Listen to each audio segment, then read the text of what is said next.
Bonjour à toutes et à tous et bienvenue pour ce nouveau rendez-vous de l'œil des pros. Alors un œil des pros un peu particulier puisqu'on va traiter de l'étrier et aussi du sulky Summer Races. Voilà les deux championnats puisqu'on a deux épreuves qui vont se disputer ce samedi. Alors juste avant de vous présenter les invités, le sommaire il est simple. On va vous présenter le circuit au niveau donc de l'étrier pour commencer 5 ans puisque c'est la qualif numéro 1 qui va commencer. On vous montrera les partants évidemment et derrière on va étudier juste les mâles face aux femelles puisque voilà le peloton se divise un peu entre les deux et il y a un peu des chances dans les deux catégories, que ce soit les mâles ou les femelles. Donc on verra au niveau du débat qui va choisir qui. Ensuite on s'intéressera donc au sulky, je le disais, les 5 ans. Là c'est la qualif 3, donc on a un peu de recul déjà. On va offrir deux nouvelles qualifications donc pour le critérium des 5 ans qui se disputera en septembre. Le critérium des 5 ans, ça sera donc le 4 septembre. Alors je ne l'ai pas dit au niveau de l'étrier, mais c'est le 19 septembre. La finale, ça sera tout simplement le prix de Normandie pour les 5 ans. Et au niveau du sulky, pour revenir à eux, derrière on verra les partants, enfin le circuit les partants et on terminera. Est-ce que Green Grace, qui s'annonce comme la favorite, est-elle pas imbattable mais est-elle très dure à battre? Voilà, donc on va le voir avec les trois invités que j'ai avec moi. Je vous les présente tout de suite. Camille Lévesque qui est avec nous. Salut Camille, bienvenue. Bonjour. Salut Juju, Julien Balu qui est avec nous, comment vas-tu? Ça va très bien, merci. Alors en voiture, mais on précise que tu es arrêté, tu conduis pas, enfin tout va bien. Je suis passager. Voilà, t'es passager, c'est le principal. Et Pierre-Antoine Petit qui est avec nous, qui est l'un des propriétaires de Guide-moi Forgan, qui sera au départ donc du sulky 5 ans. Salut Pierre-Antoine. Bonjour Dimitri, bonjour à tous. Bon, bienvenue Pierre-Antoine. Ce qui est bien, c'est qu'on va pouvoir, on a une autre vision puisqu'on a deux jockeys qui prendront part donc à la première épreuve à l'étrier. Et toi Pierre-Antoine qui est un peu dans l'envers du décor, t'es propriétaire, donc tu nous diras un petit peu plus d'informations sur Guide-moi Forgan et surtout comment tu vois l'épreuve. Toi qui joues en plus, voilà, ça peut être intéressant de nous donner ton aspect jeu. On va tout de suite rentrer dans le vif du sujet. On va pas perdre de temps. On va regarder le circuit, je le disais, pour les 5 ans, l'étrier. Donc là, c'est la qualif numéro 1. Il y aura évidemment plusieurs qualifs, je le disais. Toutes ces qualifs vont mener au Prix de Normandie qui se disputera le dimanche 19 septembre prochain. Donc on a le temps avant de voir cette finale. On va en apprendre évidemment un peu plus dès cette première qualif. Au niveau du circuit, tiens, je vais aller voir Camille. Bon, c'est le début. Comme on l'avait déjà évoqué, Camille, bon. C'est dur de se dire, bon, je vise le prix de Normandie. Là, c'est une première épreuve pour Grand Villesse Bleu. Tu prends les courses une par une, j'imagine. Oui, voilà, c'est ça. C'est déjà des belles courses, des groupes 2. Si on peut les gagner, on vise d'abord ces courses-là avant de viser le Normandie. Je pense que c'est plus une jument comme Gladys Despennes, peut-être, qui peut déjà se permettre de viser le Normandie. Nous, on vise déjà les groupes 2, c'est bien. Ce qui est marrant, c'est que tu as fait un lien avec Gladys Despennes qui sera au départ par contre du sulky. Voilà, pour le coup, Gilles Curens a décidé de courir à l'attelé. Sur le circuit, Pierre-Antoine, je disais, au niveau des circuits maintenant, voilà, on a des qualifs, on a une finale. Est-ce que toi, en tant que parieur, tout ça, ça te chamboule un peu ou pas du tout? Non, ça change pas grand-chose, à part que on sait plus trop où on en est avec le nom des prix, etc. Ça fait un peu comme les belles courses de cet hiver, en fait. Ouais, toi, ça te gêne ou pas fondamentalement? Et je trouve ça bizarre, en fait, on était habitué au nom des prix, etc. Et là, on sait plus trop quelle course se court, etc. un petit peu. D'accord, ok. Je vais aller voir Julien donc, qui est en voiture. Julien, toi, au niveau du circuit, tu fais pas attention au nom ou finalement tu essaies de t'habituer un peu à ça? Bon, non, ça faisait un peu bizarre au début, mais bon, après, de toute façon, on n'a pas trop le choix et c'est pas un problème qui me dérange. Ok, c'est souvent la réflexion des professionnels. Allez, on va regarder les partants tout de suite de cette première épreuve du programme. Alors quand je dis la première épreuve, c'est surtout la qualif 1 pour étrier 5 ans. 7 partants, voilà, ils ne sont pas beaucoup au départ de cette course, je le disais. Des femelles, des mâles, 2150 mètres, 2175 mètres pour être exact, pardon. 2175 mètres. Alors dans cette épreuve, tout le monde est déféré. Tout le monde est déféré des 4 pieds. Donc on sent quand même que même s'il y a un petit peloton, on vise quand même la qualification quand même pour le prix de Normandie. Au niveau des partants. On vient de les voir, alors on va rentrer tout de suite, je le disais, dans une autre catégorie, mâle vs femelle. Alors pourquoi? Parce qu'il y a plusieurs femelles au départ et il y a 3 mâles. Et au niveau des 3 mâles, ils ont quand même une belle chance à défendre puisqu'on aura 2 mâles au départ de cette épreuve avec Good Luck Quick qui a une première chance dans cette course. Mais voilà, on a 2 jockeys qui sont avec nous, qui sont plutôt sur des femelles. Alors je vais commencer par Camille. Camille, déjà comment va Grand Villesse Bleu? On défère des 4 pieds. Elle a déjà battu celui que j'ai évoqué, Good Luck Quick. Elle a déjà terminé devant. Comment toi tu vois cette épreuve? La jument est très bien, elle vient de faire une course de rentrée où elle manquait de condition encore. Elle a travaillé à Graines la semaine dernière justement pour pallier à cela. Elle a l'air vraiment en pleine forme. Après, c'est pas du tout sa distance. Mais on a travaillé en conséquence, donc elle devrait faire une belle course. C'est ce que je regardais en plus, Camille, c'est-à-dire que finalement, sur le palmarès de tous ceux qui vont courir cette épreuve, il y en a pas beaucoup qui ont couru petite distance, peut-être en début de carrière parce que tu sais le programme fait qu'on court sur des petites distances au début, mais au final on n'a pas beaucoup de références là-dessus. Toi tu penses quand même que Grand Villesse Bleu peut être dans les 2 premiers, peut se qualifier si elle a un bon parcours? Je pense que Jeff Deplay est dur à battre s'il répète son chrono sur 2100 la dernière fois, elle est marché 11. Je pense que s'il refait la même course, il va être très dur à battre. Après, je pense que ma jument peut être dans les 3. Après, deuxième, Good Luck Quick, c'est quand même très bien aussi. La jument d'Eric vient de faire des super perfs aussi, mais plutôt piste plate. Peut-être qu'elle est un petit peu meilleure piste plate. Mais elle a c'est un beau challenge pour elle aussi de courir contre ces chevaux-là. Ma jument est bien, franchement, je suis confiante. Après, je pense pas battre Jeff Deplay. Franchement, s'il est en pleine forme, je pense pas. Mais elle va faire sa course, ça c'est sûr. Alors c'est marrant Camille, t'as pas parlé de Galilée des Prés que l'on va retrouver dans l'épreuve que va monter Julien. Julien, je vais venir te voir. A priori, Galilée des Prés, Camille, elle en a pas peur. Hein. J'ai pas dit ça. Je plaisante. J'ai juste parlé des favoris. Je plaisante évidemment. Alors Julien, on t'écoute. Galilée des Prés qui a déjà couru au montées mais qu'on n'a pas revu depuis longtemps. Est-ce que tu peux nous en dire plus, même si c'est pas toi qui l'entraîne, c'est Maxime Bézier. Est-ce que tu sais les attentes de son entraîneur sur Galilée? Dimanche c'est un vrai test pour elle, je pense. Après, elle a qu'une course attelée dans les jambes de rentrée. Elle va peut-être avoir besoin de ça, mais je pense pas qu'elle soit ridicule avec ces chevaux-là.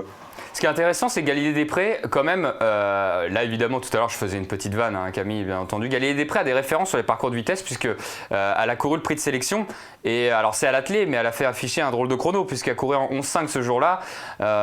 Évidemment ça sera peut-être pas, je sais pas si ça sera le même chrono, mais Julien, 11,5 si elle répète au monté ce qu'elle a fait à l'attelé, sera pas loin hein. Ouais, je pense que si elle répète ce chrono-là, elle devrait être dans les 3, je pense. Bon, en tout cas, elle avait explosé son chrono ce jour-là parce qu'évidemment, après de sélection, ça roule. Je regardais ses autres chronos derrière. Oui, effectivement, je le disais, elle a bien amélioré là-dessus, mais ça veut dire qu'elle est capable de le faire. Toi, avant le coup, pas forcément de pronostic, mais avant le coup, tu signerais peut-être pour quelle place, toi, en tant que jockey? Pas en tant que propriétaire-entraîneur, évidemment, mais plutôt en tant que jockey. Pour la victoire. Le mec, moi ça me va si tu parles là-dessus. Non, mais pour une bonne place, je pense qu'elle peut être 3e. Après, on n'est pas beaucoup, mais c'est un lot de qualité. Je pense qu'on ne serait pas étonné si Good Luck Quick il serait 1 ou 2 ou 6e pareil, je pense. Tout sera une question de parcours, à mon avis. Ok, écoute, on verra le parcours. On va aller voir Pierre-Antoine, qui a plutôt la casquette de joueur, dans cette épreuve. Pierre-Antoine, comment tu vois la course? Disons que n'étant pas directement dans l'épreuve, tu peux te permettre de dire, moi je vois pas tel ou tel cheval. Comment tu vois l'histoire, toi? Moi je suis un peu du même avis que Camille. Je pense que si Jeff Deplay remarque 11-0 comme les 2 courses de ceux-là, il va être très dur à battre. En plus, les pensionnaires de Franck Leblanc, en ce moment, ils sont en pleine forme, à l'image de Freeman Dewell.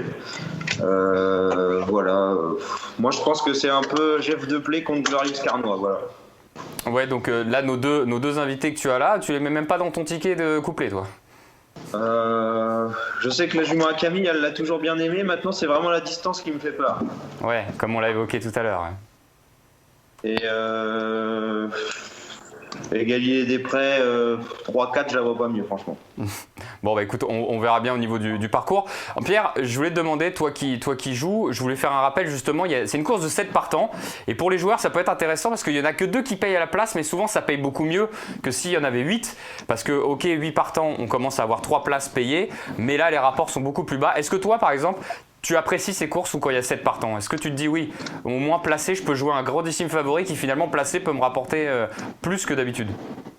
Pas forcément parce que du coup il faut mettre des grosses sommes d'argent, quoi.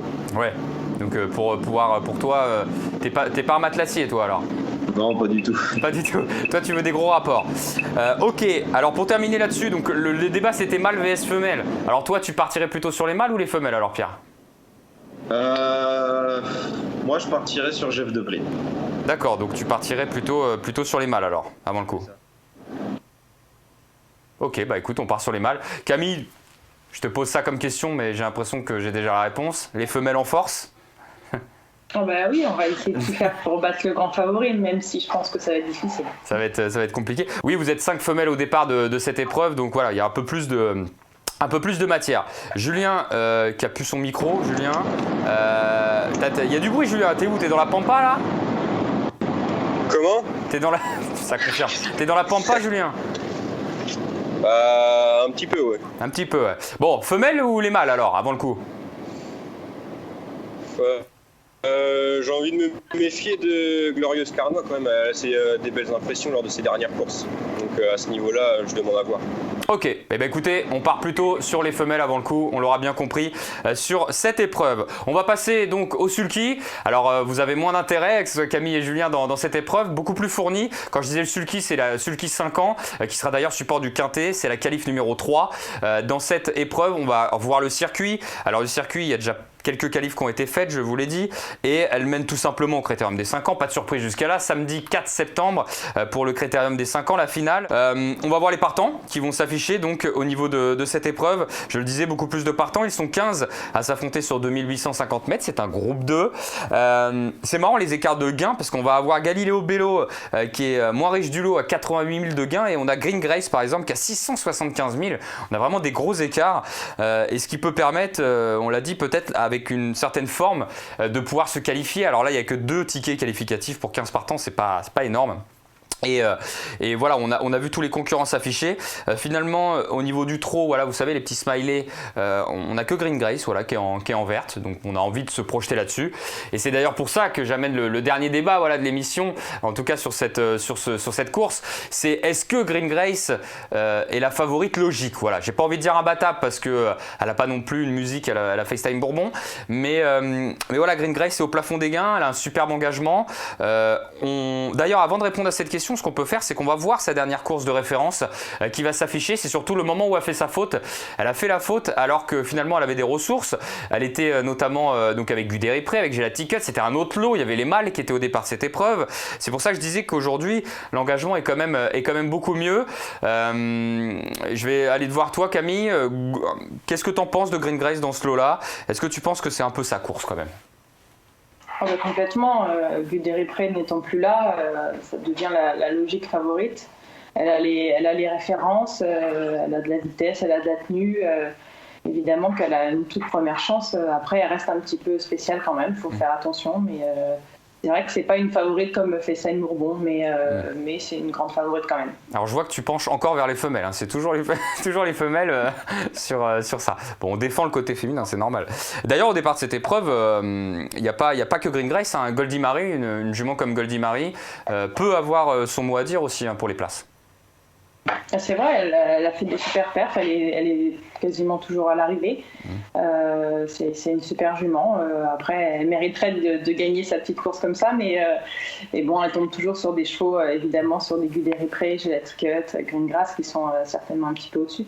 Est-ce que dans le reste du peloton, est-ce qu'il y a un concurrent ou une concurrente que tu apprécies? Je te prends peut-être au dépourvu, voilà, mais savoir un petit coup de cœur, pas forcément de victoire, hein, on parle juste d'un cheval peut-être d'avenir, un cheval à suivre pour plus tard. Est-ce que tu y en a un que tu aimes bien? Il y a le cheval de Jean-Michel, Gagné de Banville, qu'on attend un petit peu de voir à ce niveau-là. La dernière fois, il avait fait la faute. Donc on n'a pas pu voir, là ça va être un bon test pour lui, c'est le cheval un petit peu qu'on attend je pense. Ouais, c'est ce qui peut rendre un peu de piquant aussi dans l'épreuve, de le revoir à ce niveau-là. Oui, exactement. Bon, on ne demande que ça au niveau des parieurs. Julien, on va venir te voir. Est-ce que Green Grace pour toi vraiment est un soleil dans cette épreuve? Non, pas forcément. Parce que elle fait pas toujours toutes ses courses, je trouve. Après, moi je me méfierais de Goldie Marie là-dedans. Ouais, on l'évoquait juste avant. Pour toi, Goldie Marie, bon parcours, ça peut faire mouche. Ouais, je pense qu'elle devrait pas être loin. D'accord. Donc toi, si tu te placerais, évidemment, tu n'es pas le joueur, mais si tu te placerais à la place d'un parieur, tu ferais attention à Goldie Marie dans cette épreuve, le numéro 11. Ok, bon bah écoute, pas mal du tout. Est-ce qu'il y en a un autre dedans que t'aimes bien aussi, mais pas forcément en pronostic, juste un petit coup de cœur, un cheval qui pour toi, comme je disais à Camille, qui peut grandir dans l'avenir. Est-ce qu'un Gannet de Banville ou peut-être Giant Kiev peut-être pour l'avenir? Ouais, je suis pressé de le voir Giant Chef dans ces lots-là. Tu vois, je l'ai senti. Tu vois, c'est pour ça que je te l'ai donné. J'ai senti que tu l'aimais bien celui-là. Non, mais je suis un peu comme toi. J'ai envie de le voir à ce niveau-là. Est-ce que tu penses toi qu'il a le moteur pour? Ah ouais, je pense. Il devrait pas être ridicule. Eh ben écoute, on verra ça. Je vais aller voir Pierre-Antoine Petit. Je le rappelle, Pierre-Antoine, tu es propriétaire ou copropriétaire, voilà, c'est familial, de Guilmois-Forgan qui va être au départ de cette épreuve. Bon, c'est une belle aventure déjà, Pierre-Antoine. Hein. Guilmois-Forgan, pour l'instant, c'est que du bonheur, même si parfois on arrête les chevaux voilà, pour des problèmes de santé ou autres. Pour l'instant, c'est que du bonheur. C'est ça, ouais, c'est une super aventure avec le cheval. Et on est content d'être au départ dimanche. Alors, on en est où avec Guilmois-Forgan? Une course dernièrement, voilà. Peut-être pas à 100%. On a envie de plus de voir Guilmois-Forgan monter, puisqu'il y a plus de références, on va dire, sur les grosses épreuves. Mais qu'est-ce que tu peux nous dire, toi, à l'attelage, là, sur cette épreuve sulky? Qu'est-ce que je peux vous dire? Oui, le cheval, il avait été arrêté cet hiver pour un petit problème, une petite touche à un tendon. Il a fait une très bonne course de rentrée il y a un petit mois de ça. Qu'est-ce que je peux vous dire? Le cheval est monté en condition là-dessus, il est vraiment bien au boulot. Maintenant, voilà, c'est un test. Attelé, il avance. Hein, c'est pas tout le monde le prend pour un cheval que monté, mais attelé, il avance vraiment. Voilà. C'est un test. On a un peu dans le coin de la tête de courir le critérium des 5 ans. Donc on va voir à ce niveau s'il est capable d'aller avec eux au niveau maniabilité, etc. C'est marrant parce que tu nous apprends un peu une nouvelle. Enfin, en tout cas pour moi, je l'aurais plutôt vu évidemment dans la discipline du monté, mais là tu nous dis que voilà, petit coin de la tête, critérium des 5 ans, ça pourrait être finalement l'objectif si ça se passait bien. Ouais, c'est ça. 3000 mètres, c'est vraiment son truc. C'est un cheval qui est dur. Voilà, il va pas caler. Bon, écoute, on verra la performance qu'il va faire ce week-end. Juste toi, en tant que joueur, qui tu vois là-dedans? Si tu devais jouer, et tu vas peut-être jouer d'ailleurs, hormis le cœur, évidemment, avec Guilmois-Forgan. Le cœur, Greengrass, forcément. En plus, je suis bien copain avec Sébastien Devulf. Je pense que voilà, c'est sa course à la jument. Hein. Gu et Gelati sont pas là. Voilà, après, ça va être une question de parcours, de déroulement de course. C'est 2850 de la grande, je ne sais pas trop comment ça va se courir, qui va aller devant, etc. Il n'y a pas beaucoup de chevaux pour aller devant, je pense. Je ne sais pas trop le scénario de course en fait. Pour le mien, j'espère qu'il va y avoir du train. Maintenant, j'ai peur à la course un peu tactique. Oui, il peut se retrouver finalement, s'il n'y a pas de train, tu te retrouves, tu ne refais pas de terrain. C'est en gros ça l'histoire. Exactement, hein, s'ils sont en 14 toute la route et qu'on finit tous 6, on va tous finir 6, voilà. Ok, bon. Est-ce que tu as d'autres chevaux en copropriété ou pas, Pierre? Oui, j'en ai pas mal, beaucoup de poulains et voilà, beaucoup de poulains. T'en as pas qui courent ce week-end? Non, j'en ai une qui va courir, la petite Sarah Guide qui va courir jeudi prochain à Dozulé. D'accord, elle s'appelle comment? Ivorine de Forgan. Ok, super. Bon, on note. Puisqu'on là, on arrive quasiment à la fin de l'épisode. Je vais aller voir Camille et Julien. Camille, ce week-end, tu as d'autres partants à part donc Grand Villesse Bleu? Non, j'ai que Grand Villesse dimanche. Ce qui est pas mal déjà. Oui. Finalement, ça suffit. Je regardais, Camille, au niveau de ta musique, je regardais tes performances. Alors oui, tu montes pas souvent, oui. Comme on le disait, il y a aussi la vie de famille, peut-être la vie privée, qui prend plus de temps. Mais je regardais les stats, moi je le dis, elles sont vraiment très très très bonnes te concernant. Tu montes pas souvent, mais tu es souvent à l'arrivée. Est-ce que finalement, tu as trouvé un juste équilibre actuellement en faisant ça justement? Tu n'es pas souvent en selle, mais souvent avec des premières chances, ou souvent, en tout cas, tu te donnes à fond sur les peu de montes que tu as. Comment tu le ressens, toi? Oui, c'est ça. Depuis 2-3 ans, j'ai arrêté de courir pour l'extérieur et je cours que les chevaux de l'écurie, de mon frère et de mon père. Ce qui fait qu'en général, quand on court des chevaux montés, c'est pas pour faire le tour, donc souvent on a quand même des bonnes chances. C'est ça qui fait aussi que j'ai une meilleure musique qu'avant. On course beaucoup à Vincennes ou en province, mais avec des chevaux qui avancent un peu, donc c'est toujours plus facile d'avoir des belles perfs quand on a des bons chevaux. J'allais te dire, ton plan de carrière actuellement, voilà, tu veux pas le bouger, tu restes comme ça, tu veux pas monter plus? Non, c'est comme on disait tout à l'heure, c'est un bon équilibre entre tous, c'est voulu et ça se passe bien. Donc tant que ça se passe bien, on continue comme ça. Bon, bah c'est super. Je vais aller voir Julien. Julien, ce week-end, tu as d'autres partants, mis à part la jument dans la qualif 1, est-ce que tu as d'autres partants? Ce soir, je vais à Vincennes. Oui. Du mais du dollar. C'est une jument très compliquée, alors on va essayer d'assurer un chèque. Et samedi, je vais à Graigne. J'ai Galion du Houlbé à Jean-François Popos et ça a l'air pas mal. D'accord, ok. Donc ça peut être un week-end sympa si tout se passe bien. Ouais, j'espère, ouais. Bah, on te le souhaite, mais a priori, voilà, t'as 3 cartouches, mais ça peut être que des belles chances si ça se goupille bien. Depuis le début d'année, comment tu te trouves, toi, Julien? Est-ce que les stats, t'es content de ton début d'année? Ça roule bien? Janvier, février, c'était pas mal. J'ai pris pas mal de places. Et après le meeting, j'ai eu un bon passage à vide. Alors, j'espère que ça va repartir. Ok, bon bah écoute, toi pour rappeler, t'es en freelance, hein, c'est-à-dire que tu peux monter pour n'importe qui, t'as pas une maison en particulier qui réserve les montes. Non, après je travaille beaucoup avec Maxime Bézier, donc j'essaye de courir pour lui en priorité. D'accord, ok. Pierre-Antoine, je le disais, bon, on a fait le tour toi de tes partants et t'as un débutant ou une débutante, je crois, tu disais, bientôt. Juste pour terminer, tu vois, Pierre-Antoine, l'aventure de propriétaire, juste comment t'en es arrivé à là? Ça peut être intéressant. Comment j'en suis arrivé à là? Déjà, je suis de famille avec Pascal Castel. Donc j'ai toujours suivi un petit peu les courses et puis j'ai commencé en achetant un réclamé sur l'hippodrome de Bernay. Ça commence comme ça, hein. Voilà, et puis j'en ai acheté un, j'en ai acheté deux, et puis j'ai été aux ventes de Caen et j'ai acheté Guinemois-Forgan, voilà. Après, si je me suis permis de te demander ça, c'est parce que c'est pour faire comprendre aussi à ceux qui veulent acheter dans les courses ou se faire plaisir, c'est qu'en plus, on n'a pas toujours forcément un bon cheval tout de suite. Il y en a qui ont de la chance, mais parfois, ça prend du temps. Comme tu l'as dit, tu as commencé sur un réclamé à Bernay, j'imagine que la location n'était pas très élevée. Donc, il faut bien à un moment donné mettre le pied à l'étrier sans faire de mauvais jeu de mots. Et voilà, c'est ça aussi la passion des courses. Exactement, c'est le système des réclamés, ça permet d'avoir un cheval à prix, on va dire, correct et que vous pouvez recourir le dimanche d'après, quoi. Ouais, c'est ça qui est intéressant. C'est ça qui est sympa, même avec des amis ou comme ça se fait beaucoup maintenant. Tu le conseillerais, voilà, pour ceux qui veulent commencer dans les courses, s'associer avec des amis ou des connaissances et finalement commencer avec un petit budget, voilà. Bah ouais, exactement, et puis d'aller aux courses le week-end d'après ou 15 jours après, que pour le premier, un poulain, c'est du temps, au démarrage, c'est pas forcément facile d'acheter un poulain pour le premier, quoi. D'accord.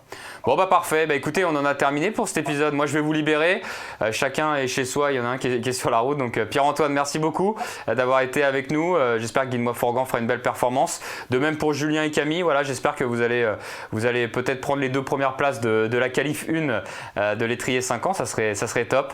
Donc voilà, merci d'avoir été avec moi, merci Camille. Bon après-midi à toi. Julien pareil, bon après-midi, bonne route, fais attention. Et Pierre-Antoine, écoute, à très bientôt aussi. Voilà, salut tout le monde. Voilà, c'était donc l'épisode, il y avait 2 épisodes en un, vous l'avez compris, un nouvel épisode de l'œil des pros avec d'un côté, je le rappelle, la qualification, donc ce week-end, qualif 1, donc pour les 5 ans étriers, et donc ce sera ce dimanche, et donc le quintet qui sera là, ça sera Sulky 5 ans avec la qualif numéro 3. Voilà, on en a terminé, bon jeu à tous et on se dit à très bientôt pour un nouvel œil des pros. Salut tout le monde.